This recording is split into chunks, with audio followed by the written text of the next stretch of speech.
Araw-araw na pagbasa ng Biblia, Araw 216. Lumang Tipan, Isang Chronicles 16:37-43, Isang Chronicles 17, Isang Chronicles 18.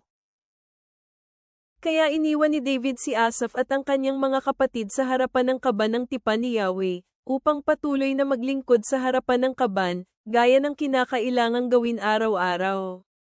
Kasama din si Obed-Edom at ang 68 kamag-anak nito. Si Obed-Edom na anak ni Jeduthun, kasama si Hosa ang magiging mga tagapagbantay ng tarangkahan. Ang paring si Zadok at ang kanyang mga kapwa-pari ay maglilingkod sa harapan ng tabernakulo ni Yahweh sa dambana na nasa Gibeon. Sila ay patuloy na maghahandog ng mga alay na susunugin para kay Yahweh sa altar para sa mga alay na susunugin umaga at gabi, bilang pagsunod sa lahat ng nasusulat sa kautusan ni Yahweh, na ibinigay niya sa Israel bilang kautusan. Kaya iniwan ni David si Asaph at ang kanyang mga kapatid sa harapan ng kaban ng tipan ni Yahweh, upang patuloy na maglingkod sa harapan ng kaban, gaya ng kinakailangang gawin araw-araw. Kasama din si Obed-Edom at ang 68 kamag-anak nito. Si Obed-Edom na anak ni Jeduthun, kasama si Hosa ang magiging mga tagapagbantay ng tarangkahan.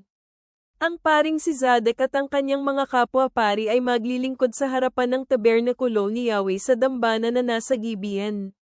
Sila ay patuloy na maghahandog ng mga alay na susunugin para kay Yahweh sa altar para sa mga alay na susunugin umaga at gabi, bilang pagsunod sa lahat ng nasusulat sa kautusan ni Yahweh, na ibinigay niya sa Israel bilang kautusan. Kasama nila sina Heman at Jeduthun, gayon din ang mga pinili sa pangalan upang magpasalamat kay Yahweh dahil ang kanyang matapat na kasunduan ay magtatagal magpakailanman. Sina Heman at Jeduthun ang namamahala sa mga nagpapatunog ng mga trumpeta, mga pampiyang, at ang ibang mga instrumento para sa sagradong musika.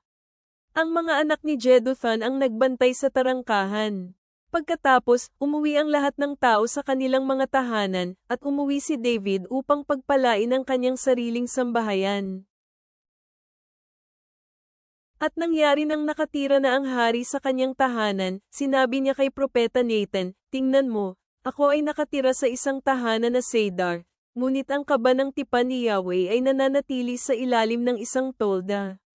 Pagkatapos, sinabi ni Nathan kay David, "Humayo ka, gawin mo kung ano ang nasa iyong puso, sapagkat ang Diyos ay sumasa iyo." Ngunit ng gabing iyon, ang salita ng Diyos ay dumating kay Nathan at sinabi, "Humayo ka at sabihin mo sa lingkod kong si David, ito ang sinasabi ni Yahweh, hindi mo ako ipagtatayo ng isang bahay na matitirhan. Sapagkat hindi ako tumira sa isang bahay mula sa araw na dinala ko ang Israel hanggang sa kasalukuyang araw na ito.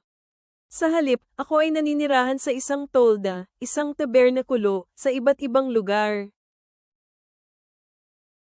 Sa lahat ng lugar na nilipatan ko kasama ang buong Israel, mayroon ba akong sinabi na kahit ano sa sino man sa mga pinuno ng Israel na pinili kong magpastol sa aking mga tao, nagsasabi, bakit hindi ninyo ako ipinagtayo ng isang tahanan na Cedar?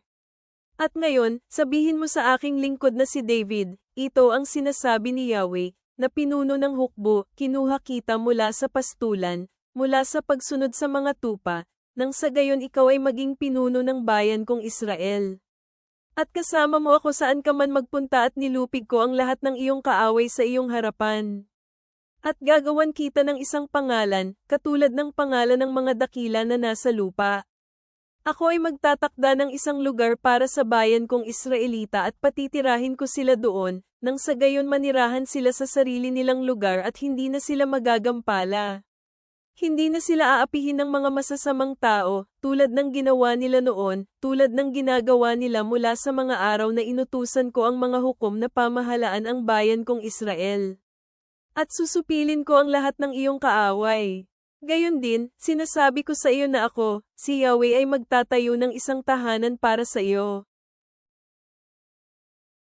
At mangyayari na kapag natapos na ang iyong mga araw upang ikaw ay pumunta sa iyong mga ninuno, gagawin kong tagapamuno ang iyong kaapo-apuhan na susunod sa iyo, at sa isa sa iyong sariling kaapo-apuhan, itatatag ko ang kanyang kaharian. Ipagtatayo niya ako ng isang tahanan, at itatatag ko ang kanyang trono magpakailanman. Ako ay magiging ama sa kanya, at siya ay magiging anak ko. Hindi ko babawiin ang matapat kong kasunduan sa kanya, tulad ng pagbawi ko nito mula kay Solo, na namuno bago ikaw. Itatalaga ko siya sa aking tahanan at sa aking kaharian magpakailanman, at itatatag ko ang kanyang trono magpakailaman.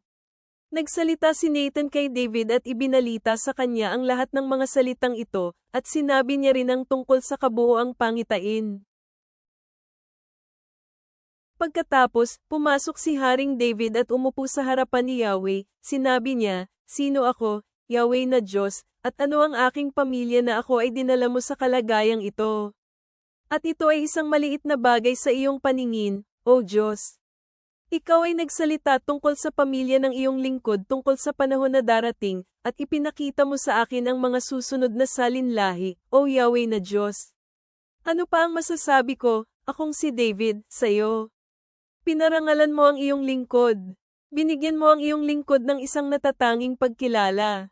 O Yahweh, alang-alang sa iyong lingkod at upang matupad ang iyong sariling layunin, ginawa mo ang dakilang bagay na ito upang ihayag ang lahat ng iyong mga dakilang gawa. O Yahweh, wala kang katulad, at walang ibang Diyos maliban sa iyo, gaya ng lagi naming naririnig. At anong bansa sa mundo ang tulad ng iyong bayang Israel na iniligtas mo o Diyos mula sa Ehipto bilang mga tao para sa iyo, upang gumawa ng pangalan para sa iyo sa pamamagitan ng mga dakila at mga nakamamanghang gawa? Pinalayas mo ang mga bansa sa harap ng iyong mga tao, na iniligtas mo mula sa Ehipto. Ginawa mo ang Israel na iyong sariling mga tao magpakailanman, at ikaw, O Yahweh ang naging Diyos nila. Kaya ngayon, O Yahweh, nawa manatiling magpakailanman ang ipinangako mo tungkol sa iyong lingkod at sa kanyang pamilya. Gawin mo kung ano ang iyong sinabi. Nawa ang iyong pangalan ay manatiling magpakailanman at maging dakila, upang sabihin ng mga tao, si Yahweh, ang pinuno ng mga hukbong anghel ang Diyos ng Israel, habang ang tahanan ko, akong si David na iyong lingkod ay manatili sa iyong harapan. Sapagkat ipinahayag mo, O aking Diyos, sa iyong lingkod na ipagtatayo mo siya ng isang tahanan. Kaya ako na iyong lingkod ay nakatagpo ng tapang upang manalangin sa iyo. Ngayon, O Yahweh, ikaw ay Diyos, at ginawa mo ang mabuting pangako na ito sa iyong lingkod. Ngayon, ikinalugod mo na pagpalain ang tahanan ng iyong lingkod upang ito ay magpatuloy magpakailanman sa iyong harapan. Pinagpala mo ito, O Yahweh, at ito ay pagpapalain magpakailanman. Pagkatapos nito, nangyari na sinalakay ni David ang mga Filisteo at tinalo sila. Kinuha niya ang gat at ang mga nayon nito mula sa pamamahala ng mga Filisteo.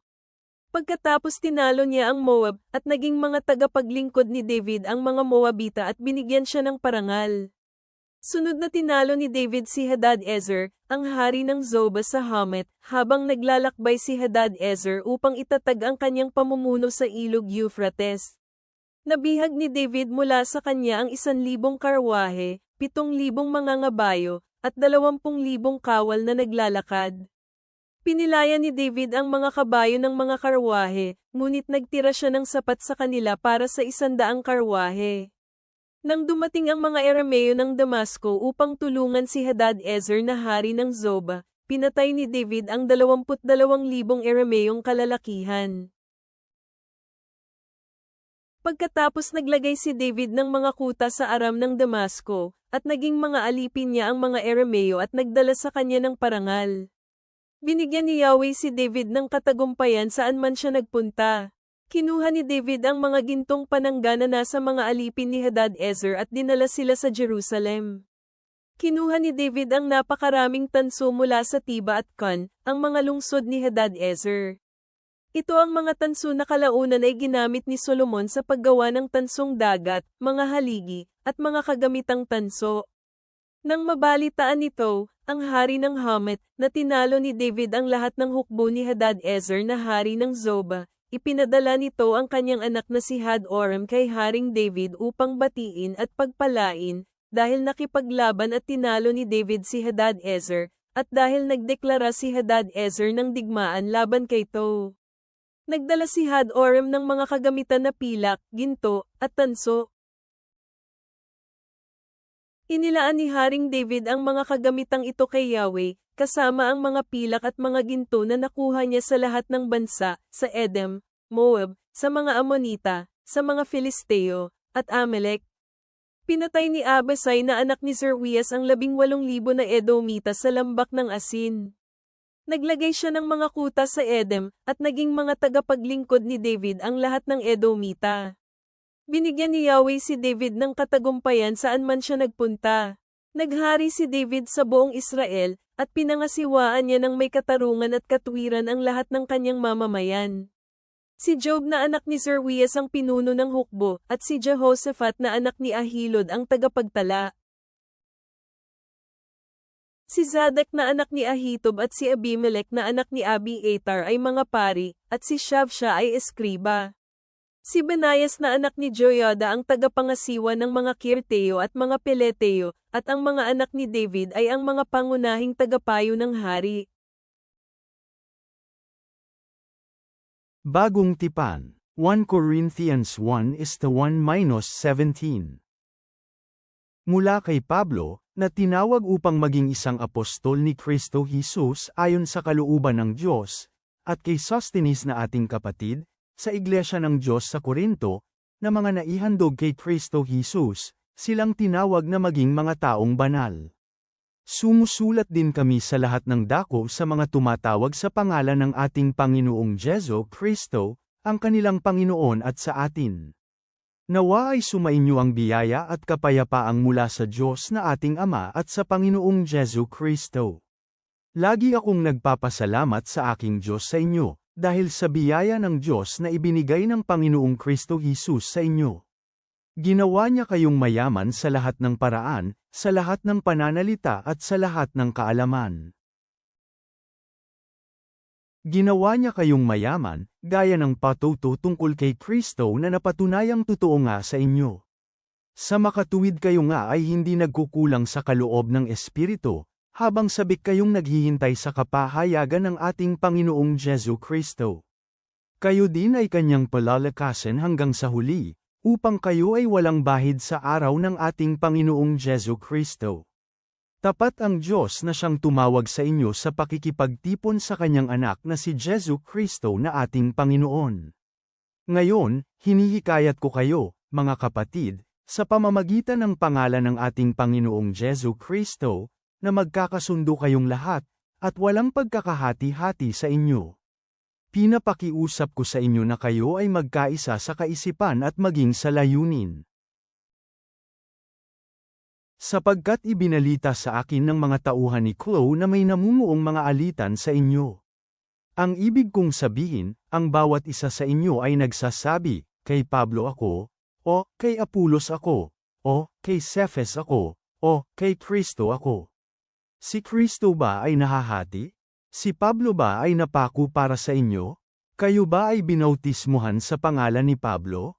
Ako ay nagpapasalamat sa Diyos na wala akong binautismuhan sa inyo, maliban kay Crispo at Gayo. Ito ay upang walang isa man sa inyo na magsasabing binautismuhan ko kayo sa aking pangalan. Binautismuhan ko din ang sambahayan ni Stefanes.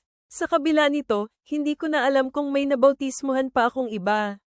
Sapagkat hindi ako isinugo ni Kristo upang magbautismo kundi mang-aral ng Ebanghelyo.